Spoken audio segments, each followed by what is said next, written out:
How's everyone doing? I hope everyone's doing good. I hope you can hear me across all different channels. I hope you can hear me. Uh, how's everyone doing? Make sure you hit the subscribe, like, share button on Celso Garcia live from New York. Uh, thank you so much. I appreciate you all for your time, your dedication, and and everything you do. You can subscribe on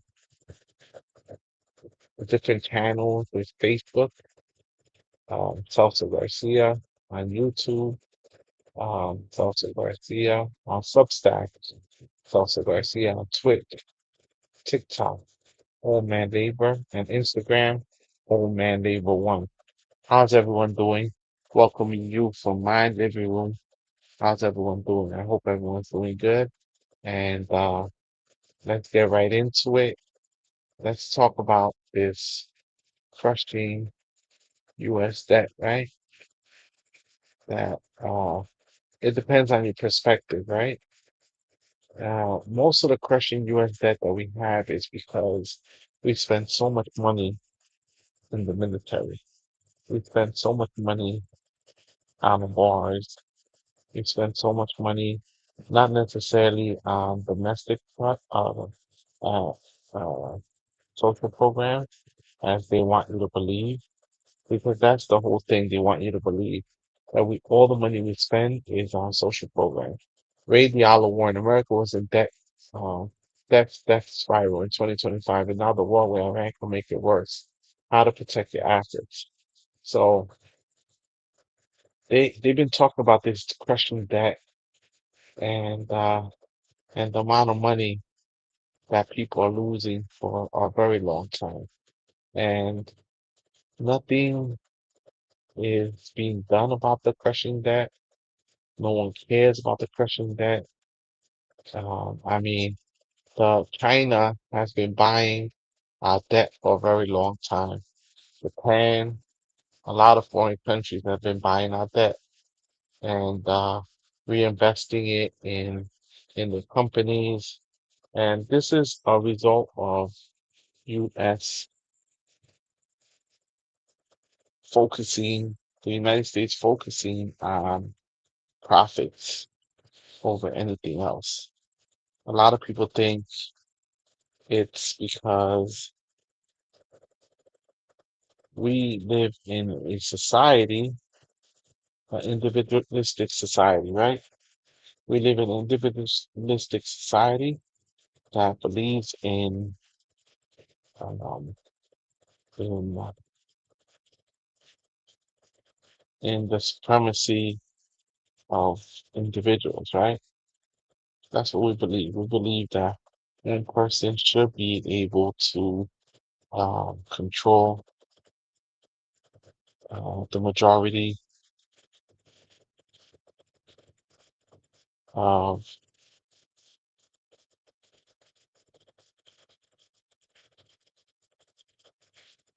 the world, right? We should be able to control all the debt. We should be the ones in charge of all the world's debt, and and we don't want to admit that we've been mismanaged for a very long time, right? We don't ever want to admit that we've been mismanaged, that that a lot of things we do cause serious issues,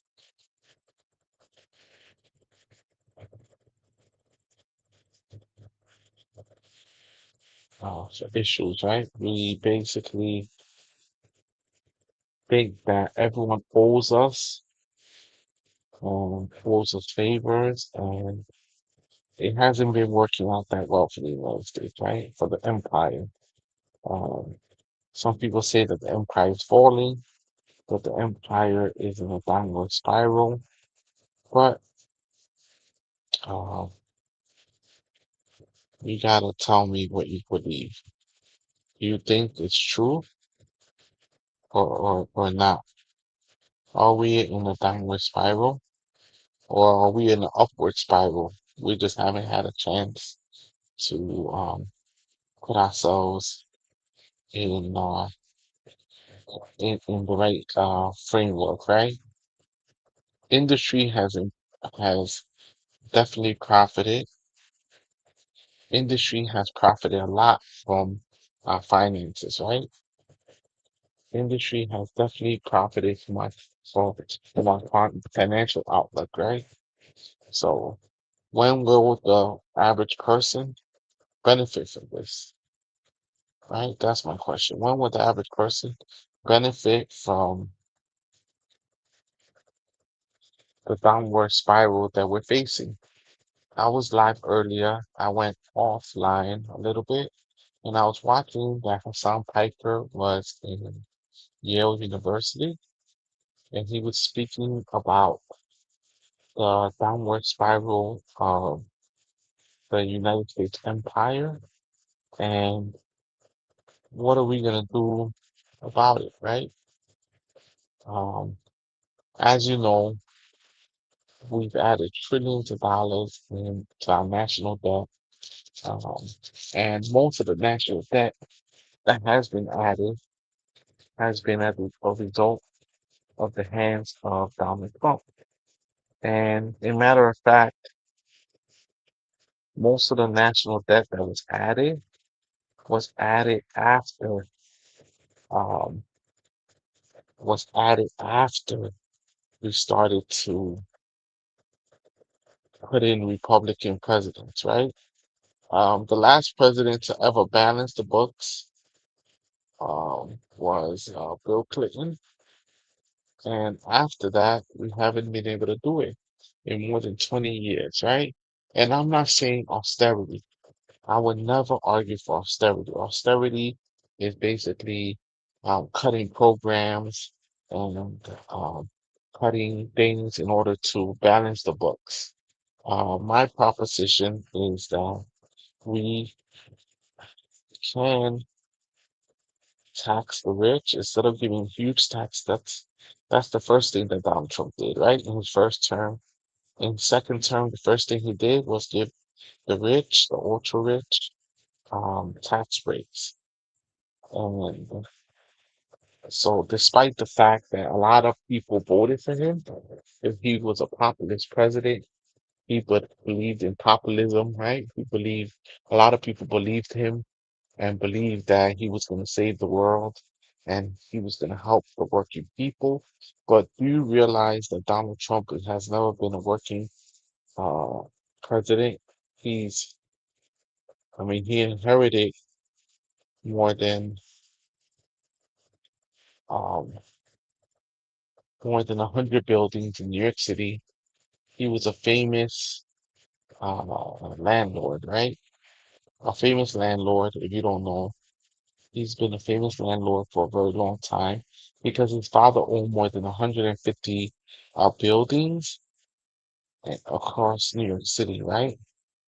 And with that vast amount of property that Donald Trump owned, he was able to grow his empire and borrow from that money, right? Money and capital begets money. It makes more money, right? In order for you to make money, you need more money, right? The more money you have, the more money you can make, right? Um, that's how a lot of people pay for their debt, right? That's how a lot of people uh, pay for the pay for the debt of the United States, right? And so this is when we start to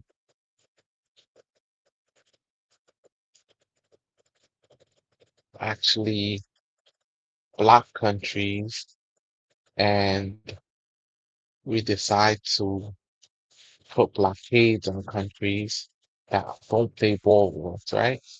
Any countries that don't agree with us or with um, our system uh, gets blockaded, gets embargoed, gets penalized for not agreeing with the American empire. So on Tuesday, the U.S. military on Tuesday insisted no ships made it past the American blockade in the Strait of Hormuz in the first 24 hours of the effort, even as the U.S. sanctioned Chinese tanker traveled through the shipping lane to the Gulf of Oman. U.S. Central Command, the military arm that oversees American forces in the Middle East, said six merchant vessels complied with direction from the U.S. forces to turn around to re-enter an Iranian post on the Gulf of Oman, according to post on social platform X. Right? Under President Trump's blockade, which began on Monday, and involves more than 10,000 sailors, Marines, airmen, and more than a dozen warships. The U.S. military says blocking ships entering and departing Iranian ports and stopping vessels that pay tolls to Tehran, right? So Trump claims that this is blackmail, right? But it's something that we've been doing ourselves to other countries for a very long time. If they don't play by our rules, we um, freeze their assets. We make sure that they don't are not successful, right? That's the way we do it in America, right? So now that other countries are doing it to us, we don't like that whole idea of um, being blockaded or that other countries are allowed to blockade us in return, right? Or be able to block our economic uh, uncertainty, right? So the U.S. military dismisses this. And one of the biggest expenses in our budget, in our yearly budget, we spend $1 trillion on the U.S. military yearly, right? $1 trillion. And so we spend more money than we spend on education. We spend more money than we spend on roads. We spend more money than we spend on food or even subsidizing farmers. If you look at our our federal budget shows that our spending is mostly our military spending, right? That's what we invest the most money on to be able to dominate countries across the world and not just in our region, but around the world, right? That's what we do because that's the way we allow our companies to make profit. The biggest profit makers in this country are the defense contractors, right? Huge companies that are able to benefit from um, unlimited government spending and consistent government spending, right? And these companies, even though they don't really get oversight, they don't get audited. No one's checking how they're spending the money, but they consistently get a good chunk of the federal budget and report record profits for the shareholders. And because a lot of these companies are publicly traded and they pay dividends to their shareholders every year, right? Um, when they were audited last year, the military contractors and the military itself were audited. Most of them failed the audits. And when they try to determine where this money was being spent, a lot of money could not be discovered, right? A lot of money could not be discovered. We're still looking for that money, right? And I'm talking about hundreds of billions of dollars. Just alone in this Iran war conflict, we spend more than 40 billion dollars already, right? That's just adding it to the whole situation. And Donald Trump has requested $1.5 trillion, right? $1.5 trillion, while at the same time giving um, a $1.5 trillion budget cut for the billionaires and the millionaires. So basically, what he did was that he gave them huge tax breaks. They reported record amount of profits across the industry, bigger tax write-offs, um, bigger. He lowered the corporate tax rate on the federal in the federal government, and so this has created even bigger, um, a even bigger tax effect, right? I mean, a bigger deficit than even before, right? The tax deficit got even crazier. It got even stronger and got more out of control. So how do these big defense contractors fail the audit?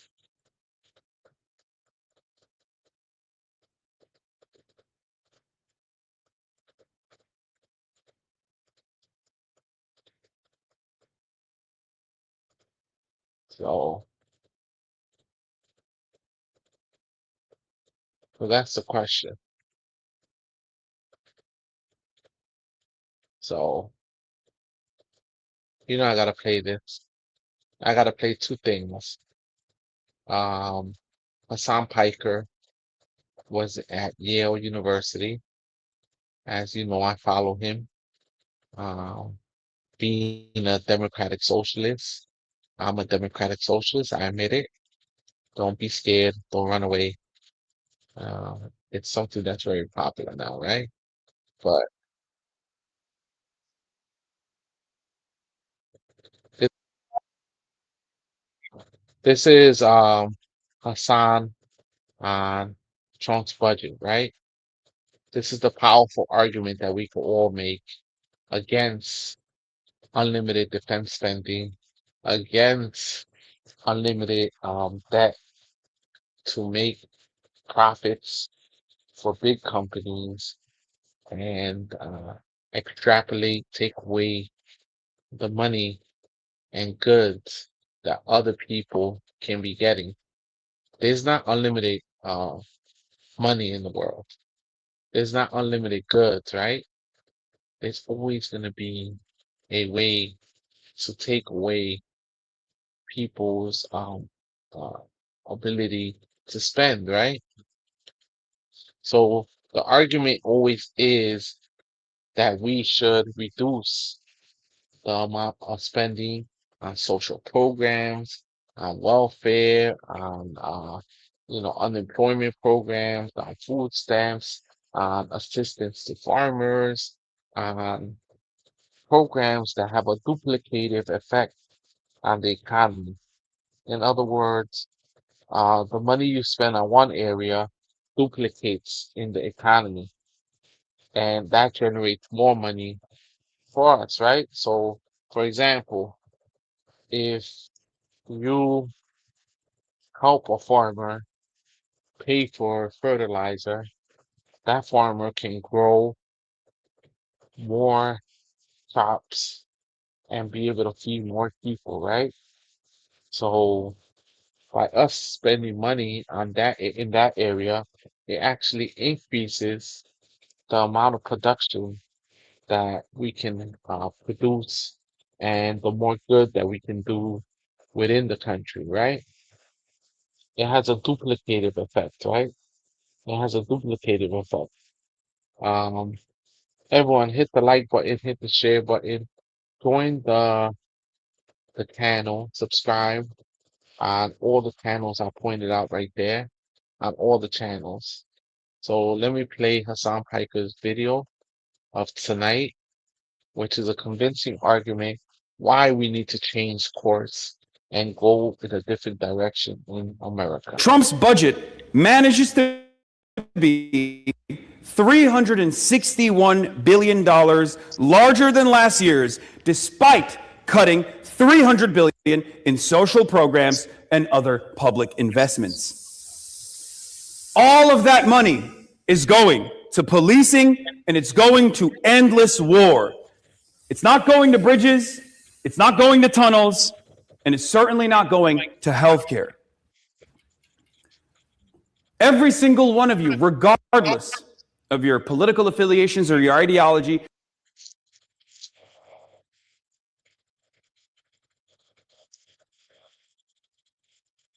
All right. should consider that money to be stolen from you.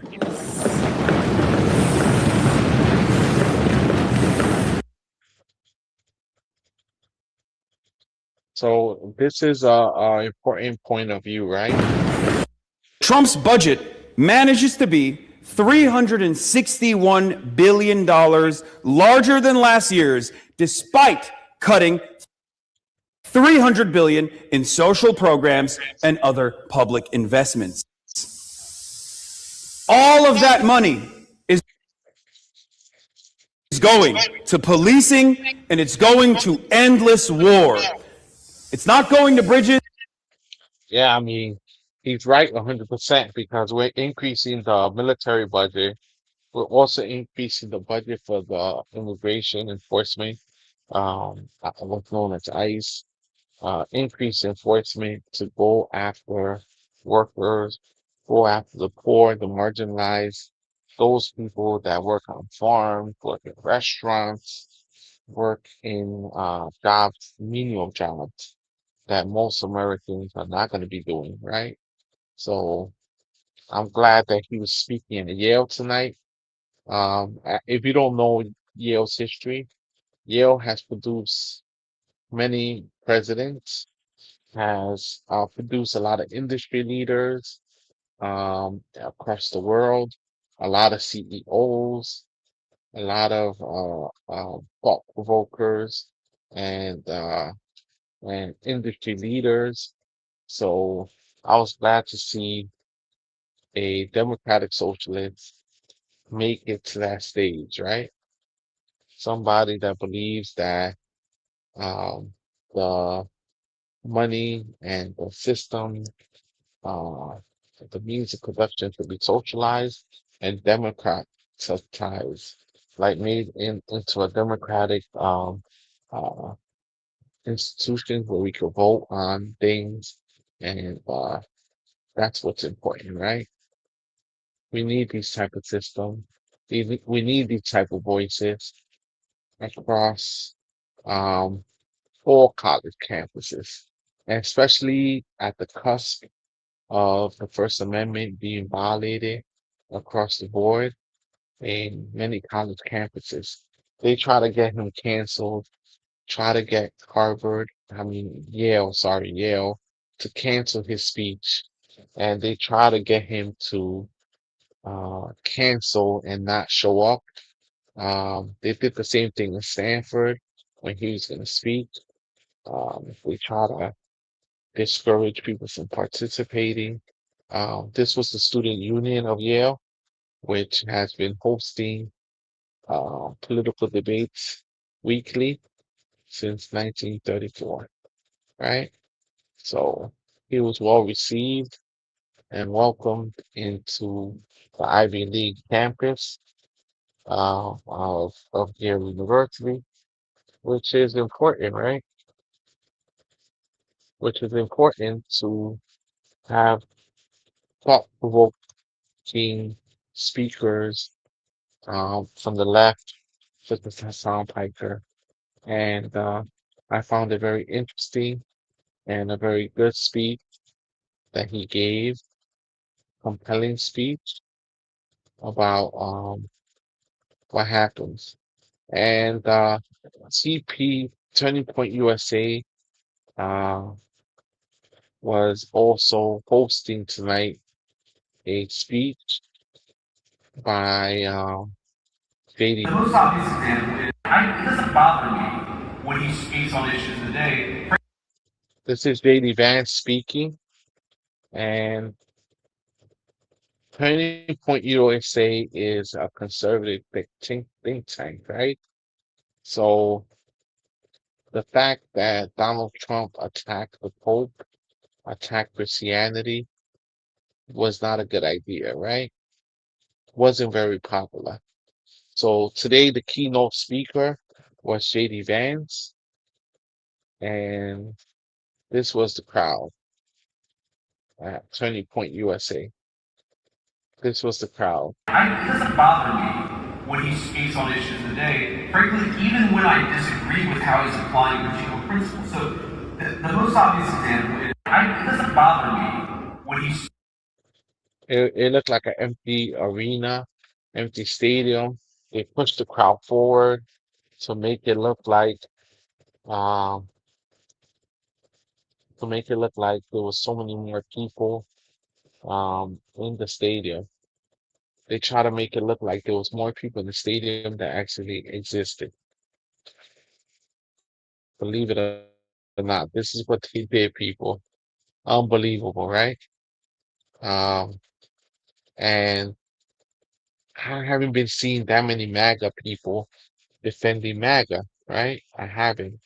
I haven't been seeing the MAGA people defending MAGA for a very long time, right?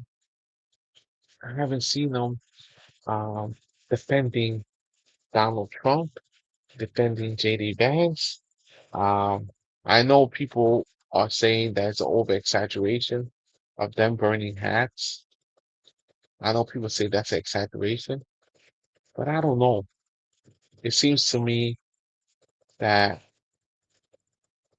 uh,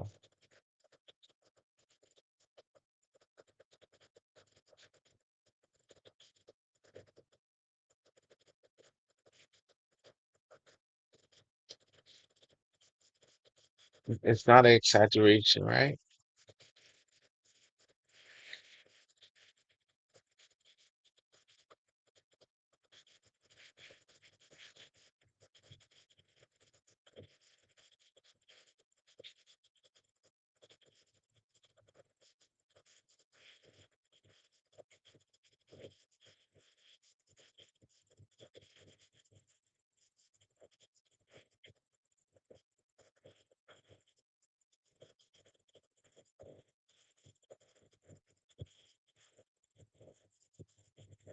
So AOC was talking about, oh man, so there goes Tom Homan. See what I mean? About the police state. See the police state we're talking about that we just believe in more police, more so today Tom Homan just said um Catholic Church just stay out of immigration.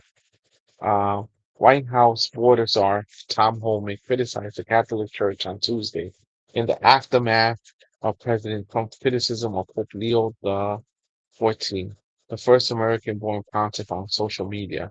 I love the Catholic Church, Holman told reporters. I just wish they stick to fixing the church because there's issues. I know because I'm a member instead of politics. So he's saying that the Catholic Church is a mess. Holman specifically defended Trump administration of policies cracking down on immigration, saying with 97% less people coming, less women are being raped, less people are dying from the journey, and less people are being sent home. I wish they'd sit down with me and hear my experiences over the last 40 years, and maybe they'll understand why a secure border saved lives. A secure border is the most human thing this country can do, he said. I wish they stay out of immigration because they don't know what they're talking about, added Holman, one of the several Catholics, along with Vice President Vance, First Lady Melania Trump, and Secretary of State Marco Rubio, who served in the Trump administration. Oh God, prime examples of how to be a good Catholic. You know what I mean? Prime examples of how to be a good Catholic, right? JD Vance, Melania Trump, Marco Rubio. These are the examples of good Catholics that follow the rules and follow the laws. A pinup model. having a meeting saying that he's not part of Epstein, being photographed for Epstein, um, and being accused of getting rid of one of her assistants, also best friend, having her sent back to her country because she no longer was friends with her. This is the example, um, Catholicism, the prime example they could be giving. Hey, we have Catholics that work for us.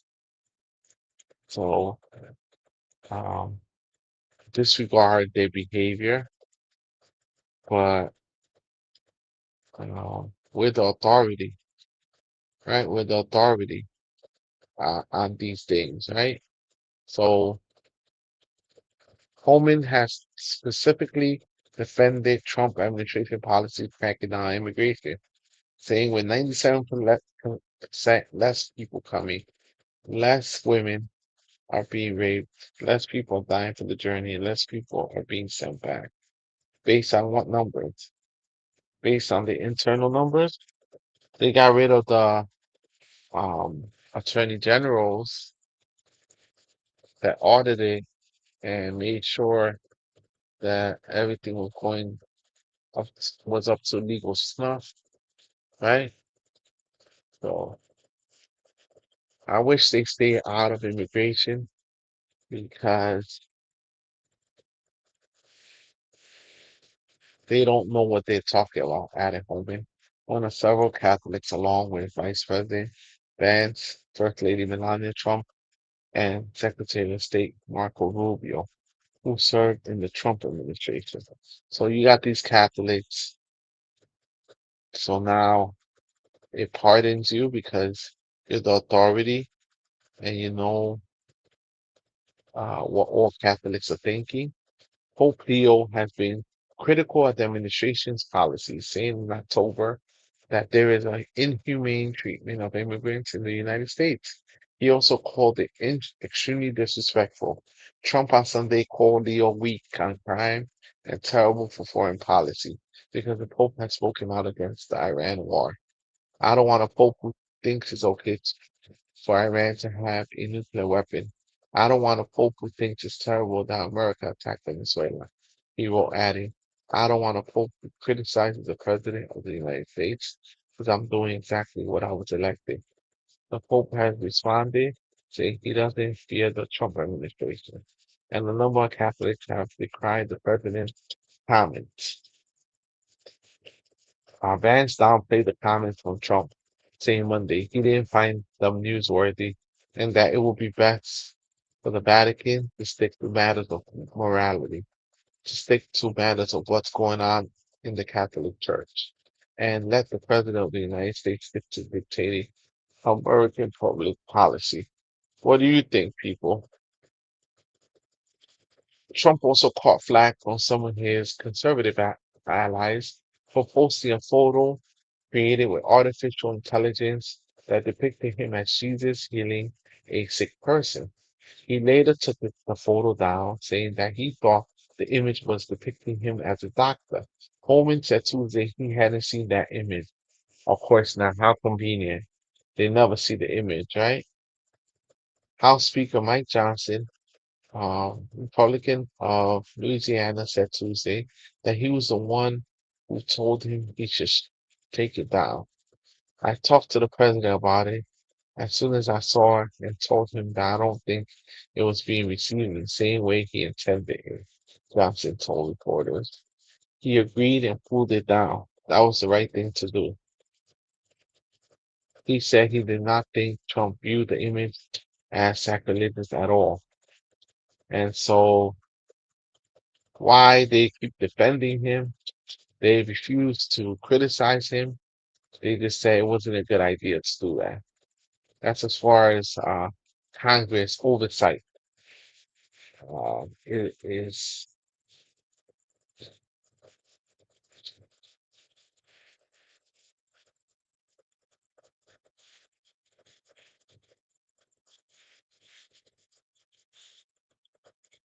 So Erica Kirk pulled out of her event last minute with Vice President Vance citing threats.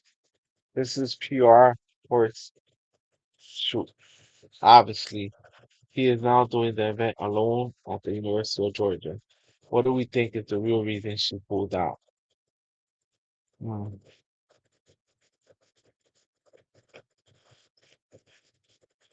So,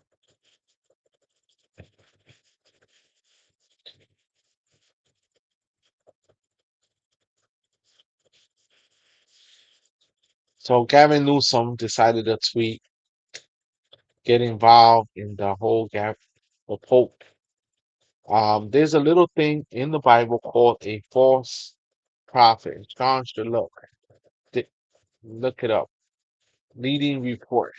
Fox News host Sean Hannity wondered if Pope Leo the 14th has even read the Bible in response to his anti-conflict stance.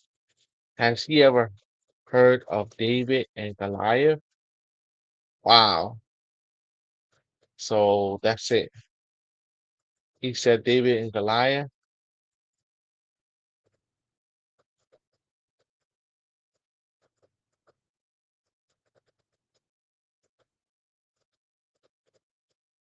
and that's it.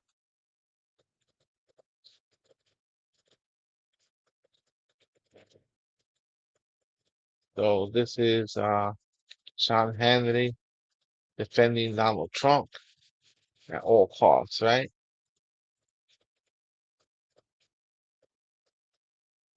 Defending Donald Trump at all costs. Fox News is trying to defend him.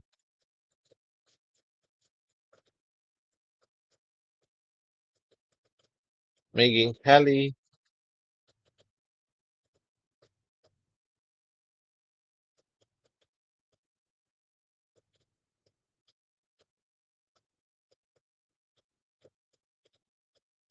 crazy.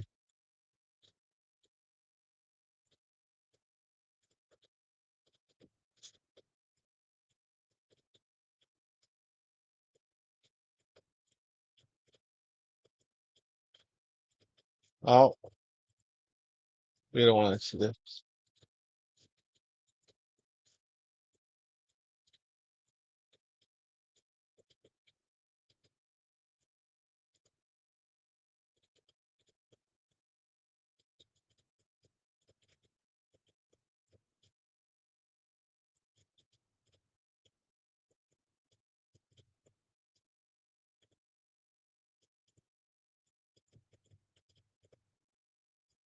Crazy.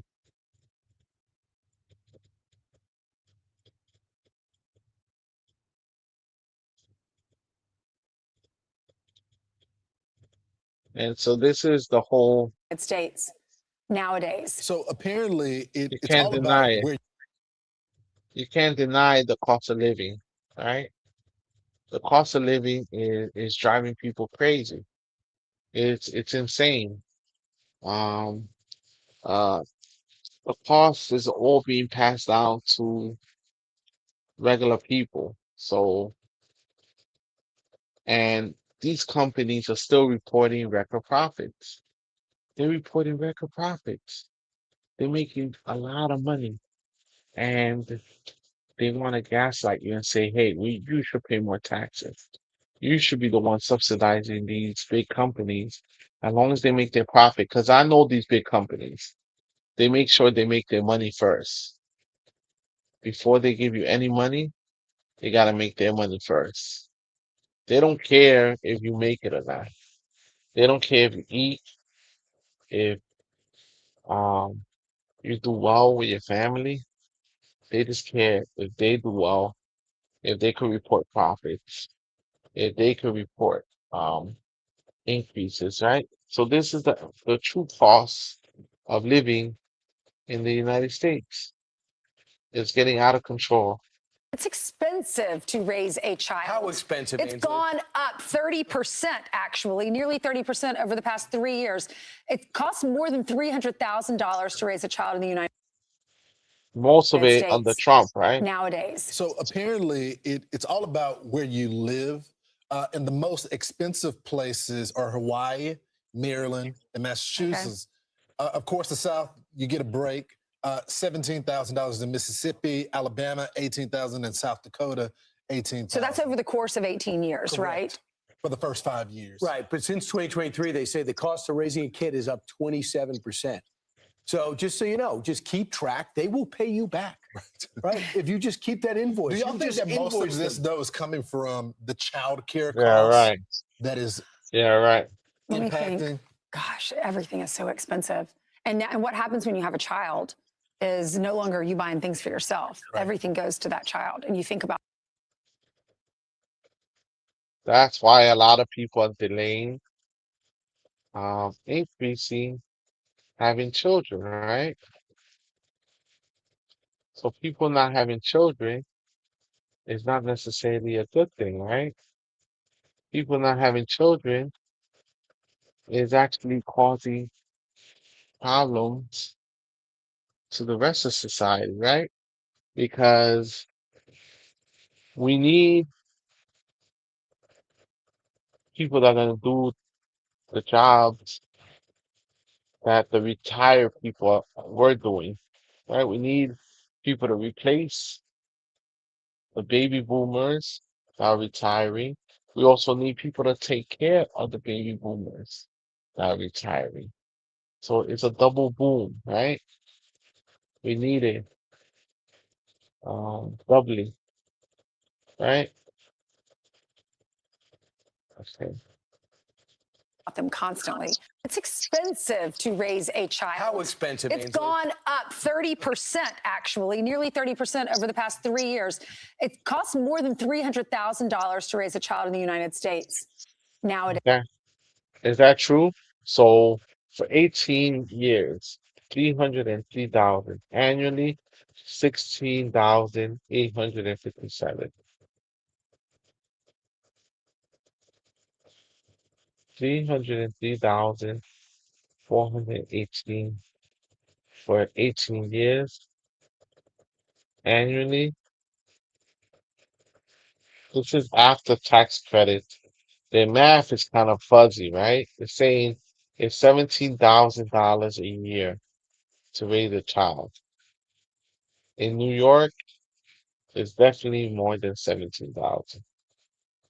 This is like numbers, uh, low. These numbers are low, right? To me, I mean, to me, it seems like these numbers are low. But what do I know, right? What do I know? Is it me or these numbers are low? How much it costs to raise a child in the United States? We all know it's a lot more than that. It's a lot more than that. Um,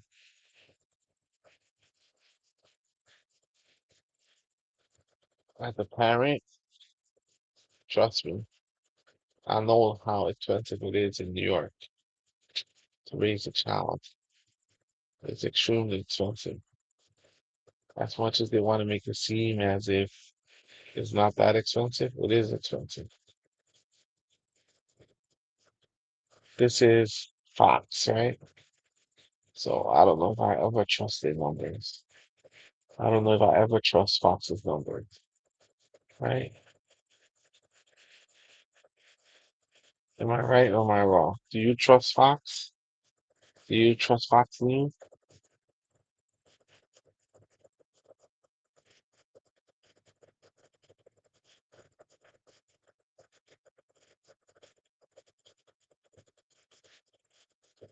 And a big deal has been reached with, with Kathy Hochul.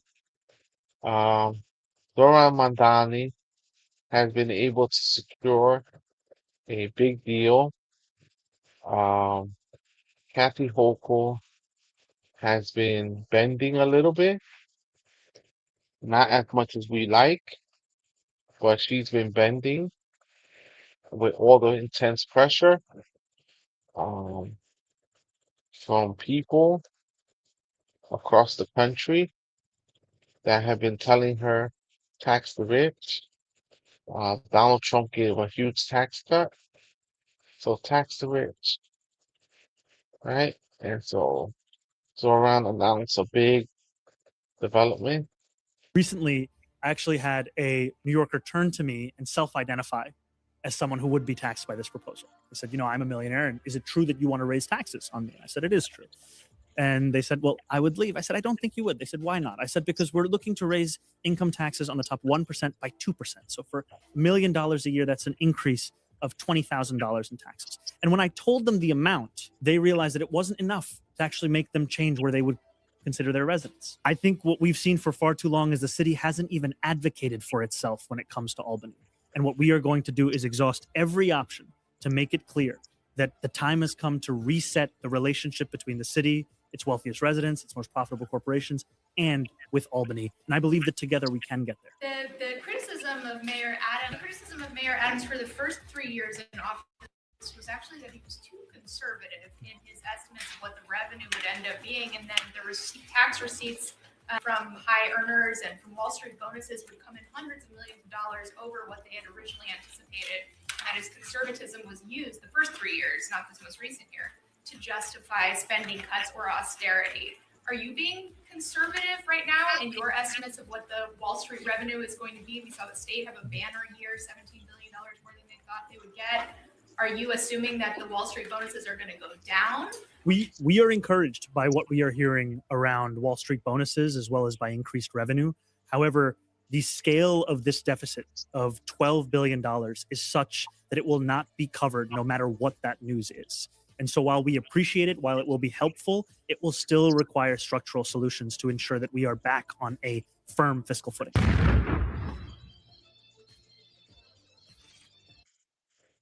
So,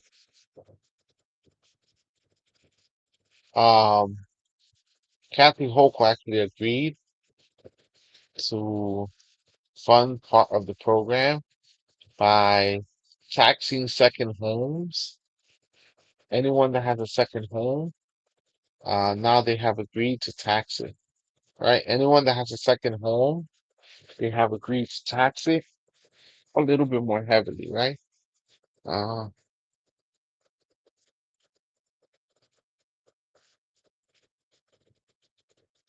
so that's a big win for Zoran, and she caved in a little bit. Okay.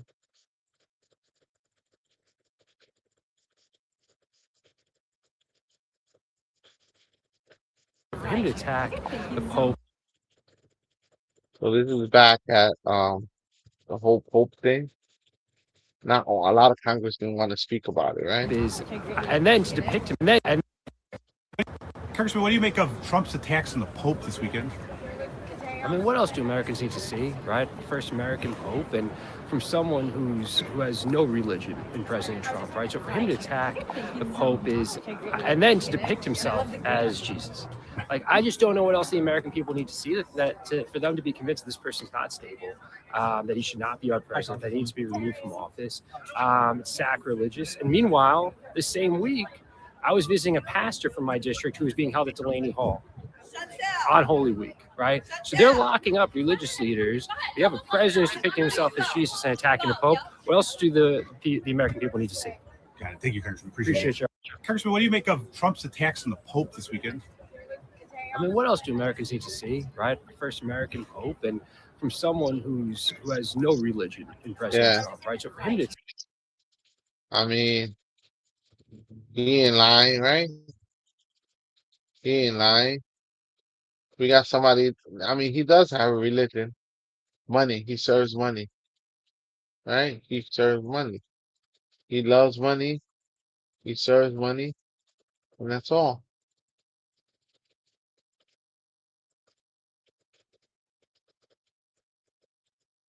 And so, Raskin came back and said, Pope Leo is a U.S. citizen with every bit as much right to speak about America as J.D. Vance has.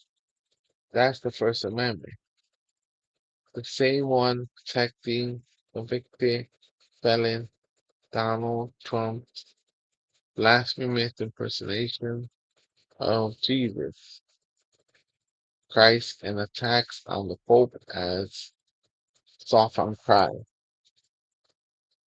The Pope has a much larger audience for his views in America or Hungary,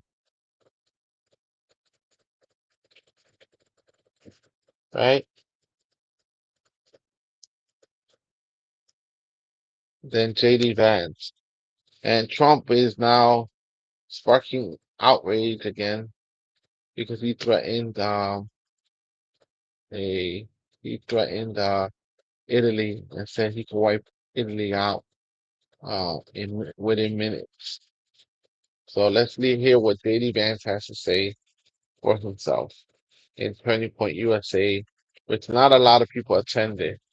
Right? Let's hear what J.D. Vance has to say. I have been a firm advocate and will continue to be a firm advocate of where we have something and you know, like, I'm probably more obsessed with this than most officials, okay? Probably more obsessed with this than most people even in this room, is when you see somebody who says something in an email that suggests, you know, there's one email I read, and it's been a little while ago, but it was talking about, you know, one person sent an email to Jeffrey Epstein saying, oh, there were some really nice, like, pizzas and grape sodas or something like that. And I remember it sounded like the Pizzagate conspiracy theory, but here it was in like an email from a guy. And my reaction to that was, we should absolutely investigate that person. Okay. And, you know, you remind me, I'm going to follow up on that to see whether we've investigated that person, because we should. We absolutely should. When you see evidence of sexual assault, sexual misconduct, regardless of whether you're powerful or not, in fact, you should probably investigate it more if you're a powerful person, right? I don't want powerful people, you know, being involved in this disgusting behavior. But I have to defend the president on this because when he said that it was a hoax, what he was talking about was this democratic idea that he's connected to Epstein. If you look at those emails, it's like, you know, they were in the same, you know, everybody in Palm Beach knew everybody, okay? Like the president has said, he knew Jeffrey Epstein and he was a scumbag. But what you see in those emails is that Jeffrey Epstein hated Donald Trump. And Donald Trump hated Jeffrey Epstein. In fact, Really? Now you defend him. You say you disavow the Pope. Now you defend him on Epstein and say how Epstein and Trump hated each other, that they were enemies. But for 15 years, they were good friends.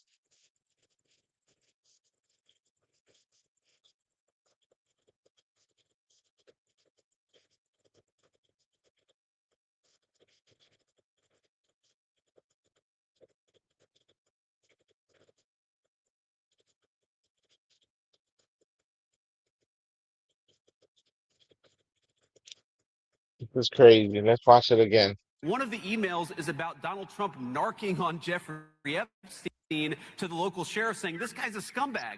You should go and pick him up.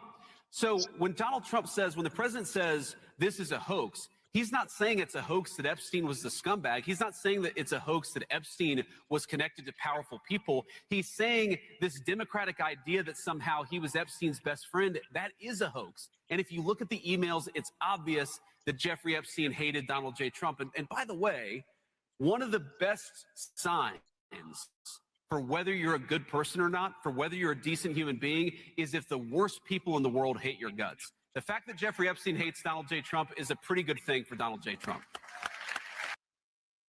Wow. I don't understand what was the point of that. JD Vance be like on some craziness. Imagine JD Vance and Donald Trump in the same White House, right? He's so happy. He's like, yeah, I nailed it. And people are like, what the hell is he talking about? What is he talking about?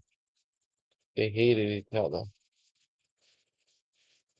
Do you see the Epstein files? Where is it? Sitting on Bondi's desk?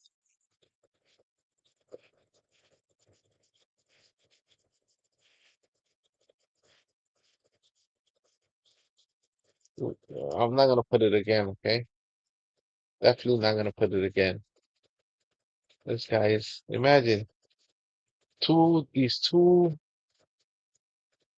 in the White House, Trump and JD Vance. They complement each other. They're nuts.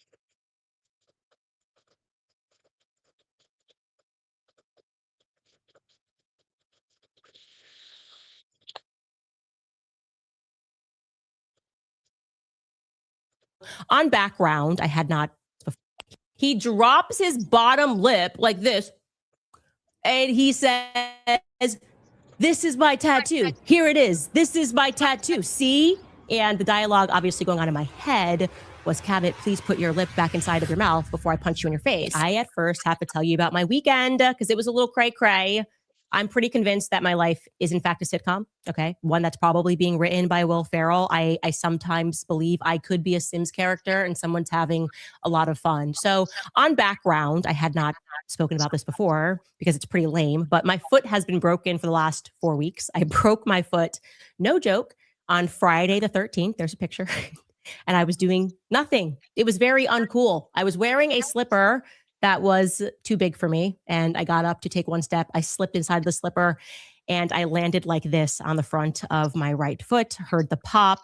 Very proud of myself. I did not scream because my daughter was within earshot and I didn't want to scare her. But anyway, as you can imagine, with 4 kids beneath the age of 5, it's a minor inconvenience. Okay. I can't even hold my youngest, who is 11 months. Okay. Okay, Candace Owens. I thought you were gonna say something important. I don't got patience for you. I mean, for that type of language.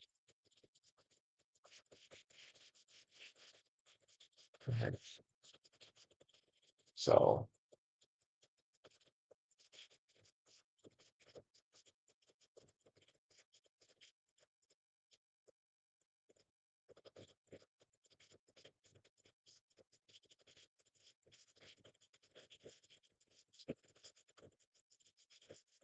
we'll skip Candace Owens.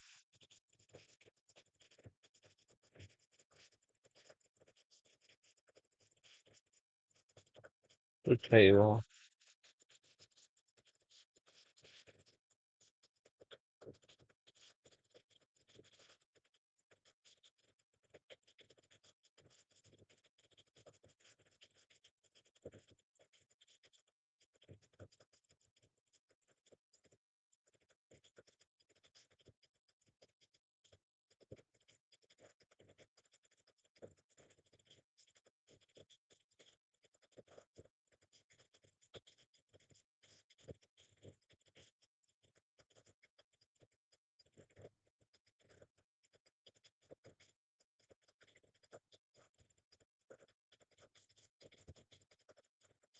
Janet Mills, Congresswoman, which is embarrassed. Are also Uh, horrific, and So for the past couple of years, the International Association of Genocide Scholars has recognized that there is ongoing genocide in Gaza. Do you recognize or deny this ongoing genocide? I recognize, as I said before, that October 7th was a horrific event, and that the things that happened in Gaza are also horrific and unnecessary and cruel. I think bombing civilian facilities of any sort is a violation of international law, and that leaving children starving in the streets is inhumane and a violation of international law. As I said before, I believe the Palestinian people and Israeli people deserve a safe place to live in security without terrorist actions. I think that many people would say, would disagree with a lot of things that Mr. Netanyahu has done. I don't blame the Israeli people for that, for things that he's done. But I do think that they deserve, I believe the Israeli state has a right to exist, and the Palestinian people have a right to exist as well. Thank you. Are you denying the genocide? yeah, she Genocide denied the going on in genocide. Sudan. Rwanda was genocide. There's genocide going on in Somalia. I'm concerned about those countries as well as the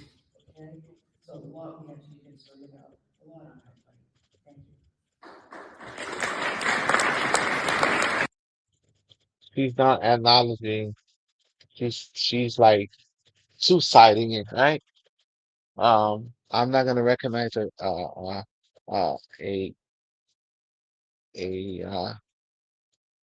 genocide in Gaza because there's other genocides.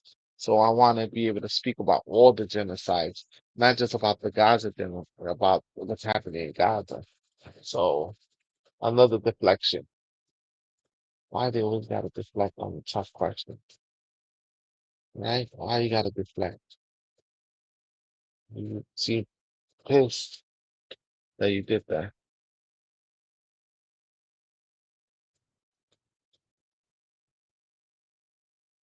And so Trump sat down with his favorite news agency, I think it's and close to over here.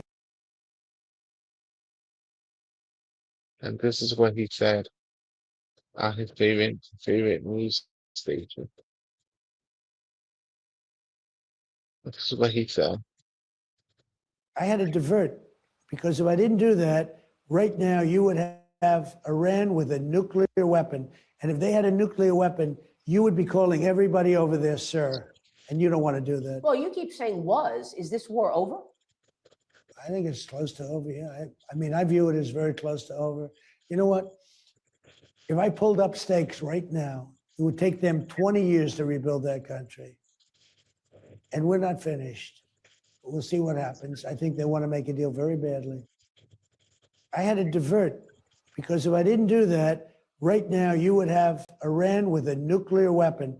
And if they had a nuclear weapon, you would be calling everybody over there, sir. And you don't.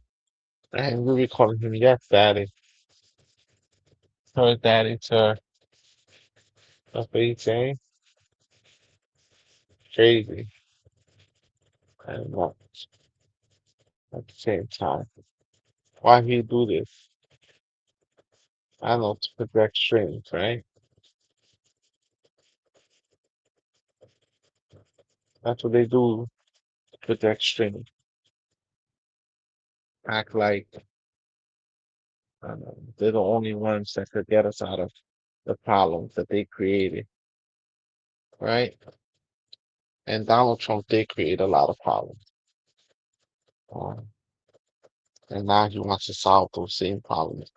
He's the one that created, right? How is that a problem? How can you solve the same problems you created?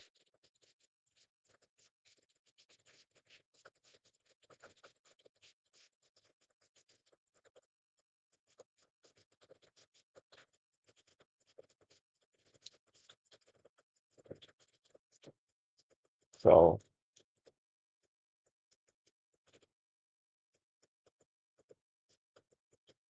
they're really struggling. What do you make of Trump's attacks on the Pope over the weekend? I have a difference of opinion. Difference of opinion? Yeah. Okay. You for the Pope or you for Trump?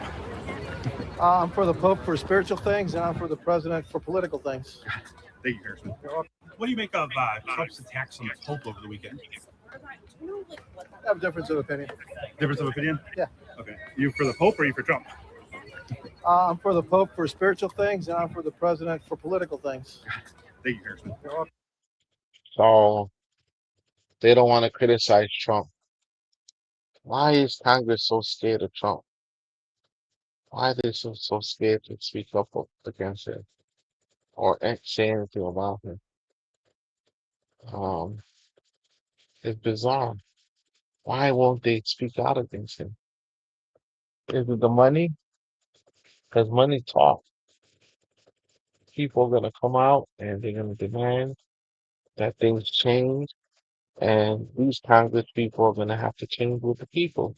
If not, they'll be ousted out. They gotta learn to be nice and to listen to the people in order for them to keep their jobs. Period.